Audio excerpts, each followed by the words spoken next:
Hello জনগণ, কেমন আছেন আপনারা? নিশ্চয়ই ভালো আছেন। আজ আপনাদের সুন্দরবন ভ্রমণের তৃতীয় পর্ব এবং শেষ পর্বে আমন্ত্রণ জানাচ্ছি। আপনারা দেখেছিলেন গত পর্বে আমরা সুন্দরবনের মাঝখান দিয়ে দীপ্ত পায়ে হেঁটে যাচ্ছি এবং সুন্দরবনের যে পরিবেশ যতটুকু অবলোকন করা যায় ততটুকু আমরা নয়ন ভরে উপভোগ করছি সবাই মিলে, এবং হেঁটে হেঁটে সামনের দিকে এগিয়ে যাচ্ছি। আমাদের সফর সঙ্গে যারা রয়েছেন দেখতে পাচ্ছেন, দেখতে পায় বেশ উৎসাহ উদ্দীপনা নিয়ে দুপাশের যে বনের দৃশ্য সেটি উপভোগ করতে করতে এগিয়ে যাচ্ছি।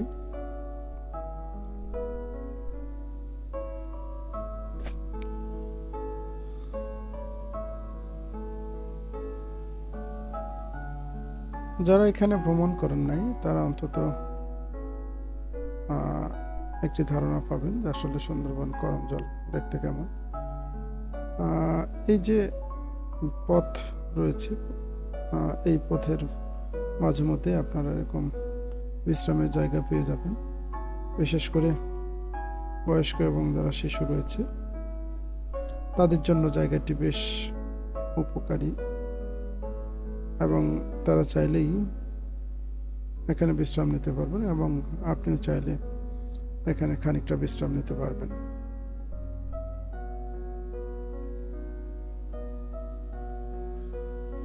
কিছুটা বিশ্রাম নিয়ে আমরা আবার সামনের দিকে পথ চলা শুরু করলাম।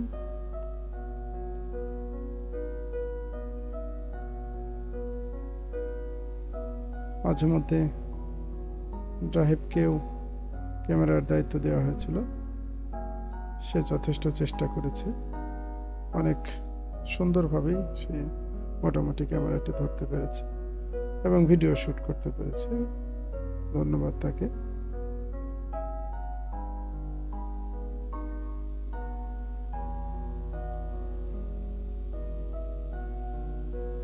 একেবারে সুযোগ বুঝে একটি বিশ্রাম করে নেওয়া হলো বিশ্রামের জায়গা থেকে, এবং বিশ্রাম পরবর্তী আবার সামনের দিকে এগিয়ে চলা। এই যে দেখতে পাচ্ছেন সরু যে একেবারেই রাস্তা, একেবারে সরু রাস্তা আর কি, এই রাস্তা দিয়ে মোটামুটি আমরা সামনের দিকে এগিয়ে যাচ্ছি। এই রাস্তাটি এর আগে যতদূর মনে পড়ে, আমি এর আগে যখন গেছিলাম তখন কাঠের রাস্তা ছিল। এবার অবশ্য দেখলাম যে ইট, বালু, সিমেন্ট অর্থাৎ ঢালাই দিয়ে রাস্তাটি করা হয়েছে, এবং পার্শ্ববর্তী যে রাস্তার যে পিলারগুলো রয়েছে সেখানেও এই ইট, বালি, সিমেন্টের যে আধুনিকতা সেটি নিয়ে আসা হয়েছে।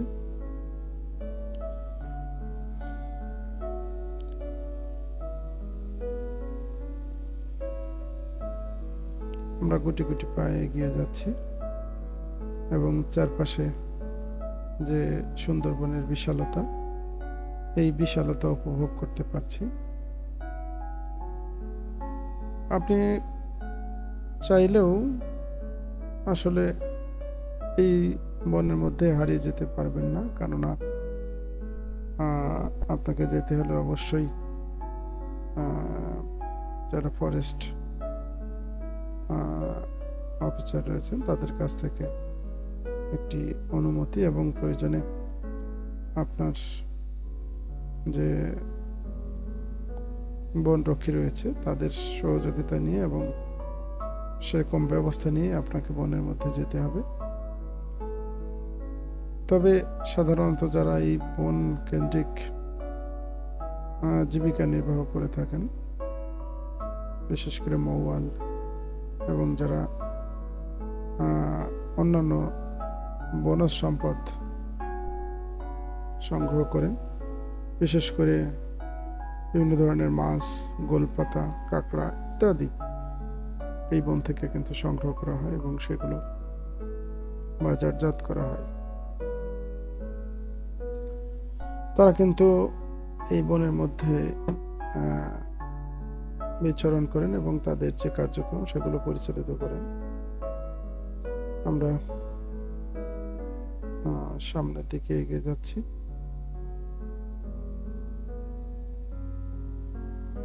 আপনাকে বেশ কিছুটা হাঁটতে হবে।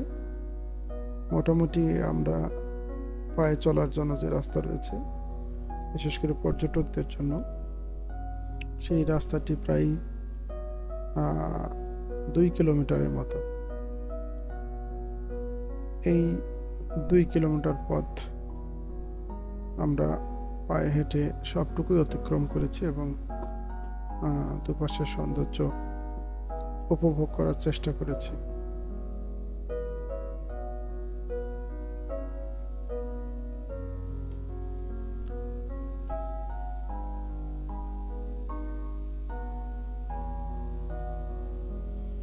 সুন্দরবনের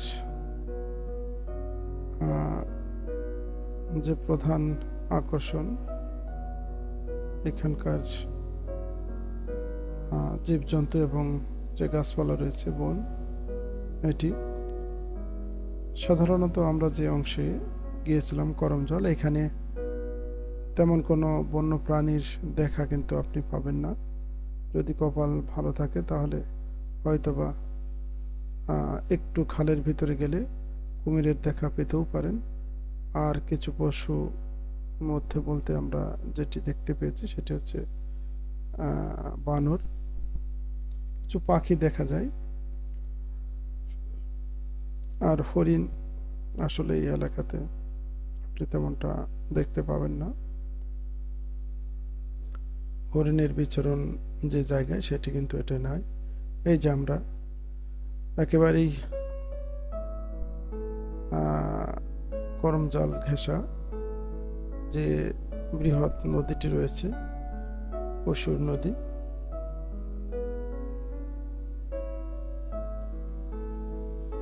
এই নদীর ধারে এসে একেবারে উপস্থিত হয়েছে। এই যে আমরা দেখতে পাচ্ছি নদীতে একটি ট্রলার কিছু পর্যটক নিয়ে সামনের দিকে এগিয়ে যাচ্ছে। তাদের গন্তব্য হয়তো আরো একটু দূরে।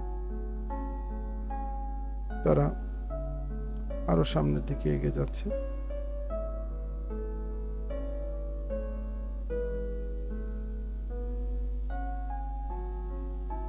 নদীতে ভরা জোয়ার লক্ষ্য করা যাচ্ছে। মোটামুটি একেবারেই বনের কোল ঘেঁষে পানি উঠে এসেছে।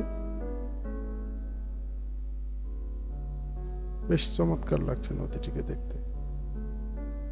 আমরা একেবারেই নদীর কাছে গিয়ে নদীর দৃশ্য ধারণ করার চেষ্টা করেছি এবং আপনাদের দেখানোর জন্য সর্বোত্তম চেষ্টা করেছি।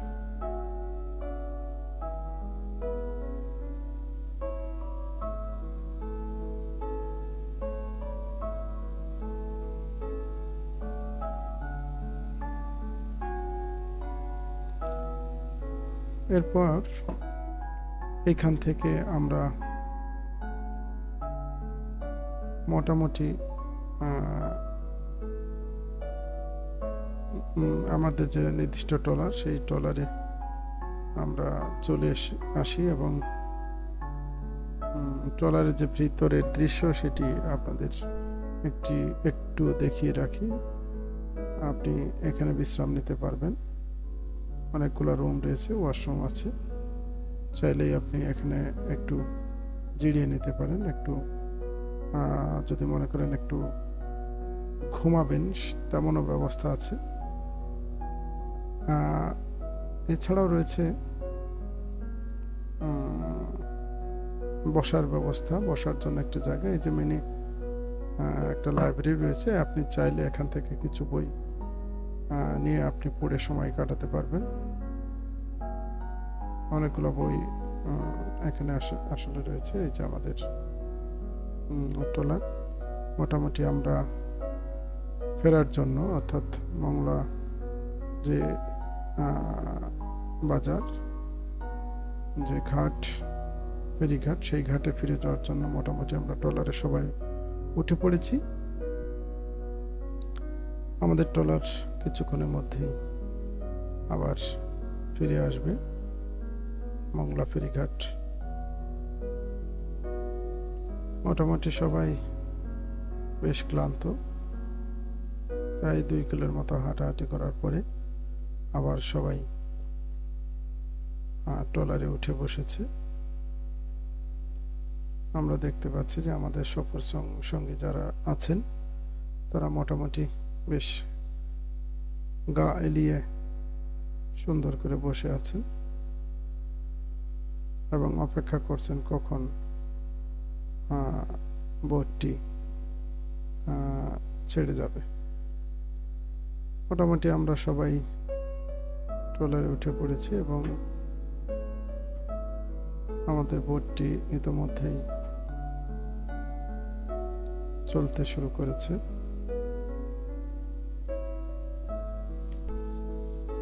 আমরা ফিরে যাচ্ছি মংলা যে ফেরিঘাট, সেই উদ্দেশ্যে।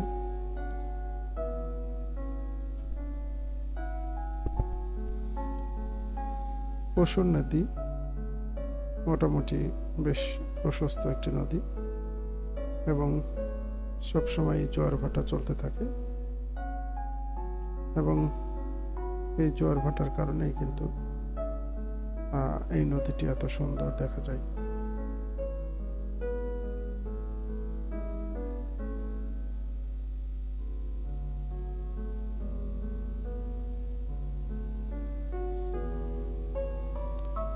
সুন্দরবনের করমজল যে স্থানটি আসলে মোটামুটি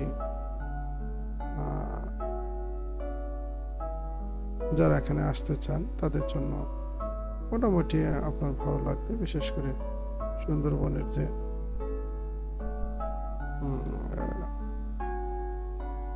ইকোসিস্টেম, এখানে আপনি তার একটি ধারণা পাবেন।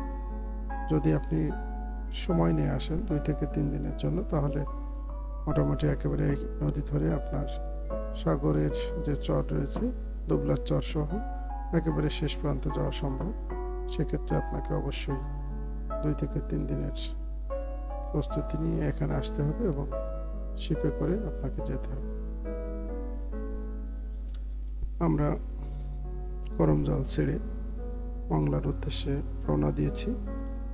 আমরা দেখতে পাচ্ছি নৌবাহিনীর একটি জাহাজ বেশ ক্ষিপ্র গতিতে কিন্তু আসলে এগিয়ে আসছে এবং প্রবল ঢেউ সৃষ্টি করেছে। আমাদের যে বোটটি রয়েছে সেই বোটটিও কিন্তু এই ঢেউয়ের তালে একটু দোলা দিয়ে যাবে আমাদেরকে। আমরা দেখতে পাচ্ছি যে একটি জাহাজ কিন্তু বেশ গতিতে এগিয়ে যাচ্ছে। জাহাজটি তার গতি একটু ধীর করে দিয়েছে, যেহেতু অনেক ছোট নৌযান রয়েছে যেগুলো আসলে ঢেউয়ের তোড়ে উল্টে যেতে পারে এবং বিপদ ঘটতে পারে। ওনারা আসলে এই বিষয়টি লক্ষ্য রেখে তাদের শিপের গতি একটু ধীর করে দিয়েছে, যাতে ঢেউয়ের পরিমাণ কম হয়ে থাকে। যেহেতু পর্যটন স্পট রয়েছে এই এলাকায়,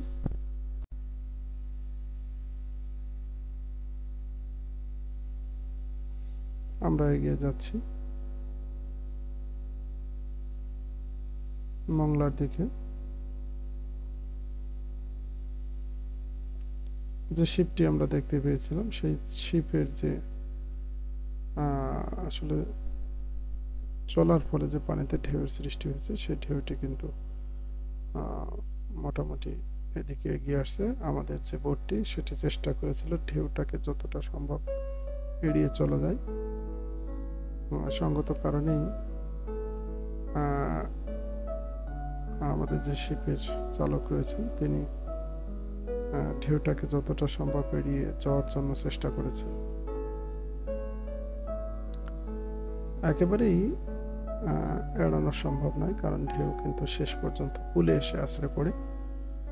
এই যে আমরা দেখতে পাচ্ছি এখন এই ঢেউটি আমাদের বোটে আঘাত আনবে। হ্যাঁ, এই যে বেশ বড় একটা ঝাঁকুনি কিন্তু আমরা অনুভব করলাম, এবং আমাদের যে নাবিক রয়েছেন তিনিও বেশ কৌশলে ঢেউয়ের মুখোমুখি বোটটিকে চালনা করেছেন, এবং বেশ সজোরে একটি আঘাত কিন্তু এই আমাদের বোটে এসে লেগেছে, এবং আমরা বেশ বড় সড়ো অনুভূতি কিন্তু এখান থেকে পেলাম। ঢেউয়ের যে দোল সেটি কিন্তু আমরা লক্ষ্য করলাম অনেক দূরে, কিন্তু প্রায় 1 কিলোমিটারের মতো দূরে এসে কিন্তু আমরা এই ঢেউটি উপভোগ করলাম।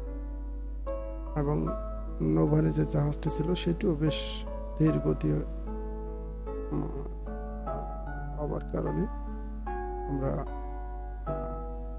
ঢেউটাকে অত বড় আকারে অনুভব করতে পারি নাই। তারপরেও মোটামুটি যে ঢেউয়ের যে তীব্রতা সেটা কিন্তু আমরা অনুভব করতে পেরেছি। আমরা এগিয়ে যাচ্ছি মংলার দিকে।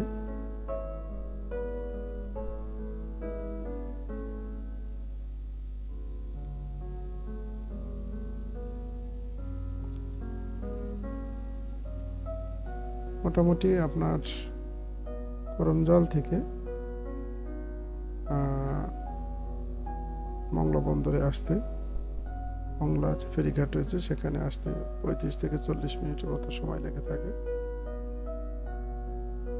আমরা এই তো প্রায় চলে এসেছি। আমরা একেবারেই দেখতে পাচ্ছি মংলা যে ঘাট রয়েছে সেখানে অসংখ্য ছোট ছোট নৌযান কিন্তু নোঙর করা রয়েছে। বিশেষ করে এই নৌযানগুলো পর্যটনবাহী নৌযান, এবং এগুলো সাধারণত পর্যটকদের এই বিভিন্ন গন্তব্যে পৌঁছে দেওয়া এবং নিয়ে আসার জন্য ব্যবহার হয়ে থাকে।